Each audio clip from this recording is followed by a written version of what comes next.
So the main parts of this course, so initially we talked about early developmental milestones. So different milestones in motor skill development, cognitive skill development, and socio-emotional development during early childhood. We also talked about the neuroscience behind development of children, and how the brains are neuroplastic up to a certain age, and how that plays a role in the way that children's cognitive skills develop. We also talked about social and cultural influences, how society and the exosphere and the mesosphere contribute to child development, what role the family, peers, and society at large plays. We learned about language acquisition of young children, and how language acquisition happens concurrently with cognitive development, and how they contribute to each other.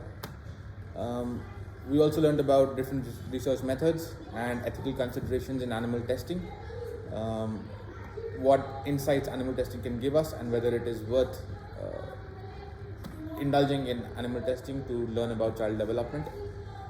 The most surprising thing for me was also the most important thing I learned in this course, which was a scientific way to approach the question of child development and psychology in general. So I had this misconception that child psychology, child development is not a very scientific endeavor, in that we don't follow the scientific process in learning about it.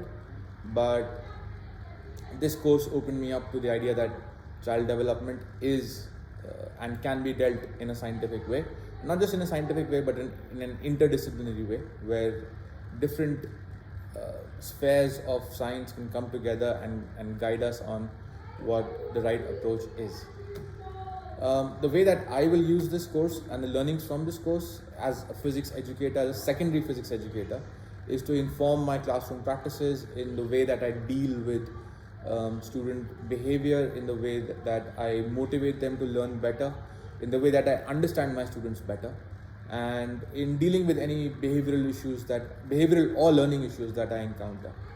And it will help me create a positive learning atmosphere, an inclusive learning atmosphere where everyone feels at ease and learns well.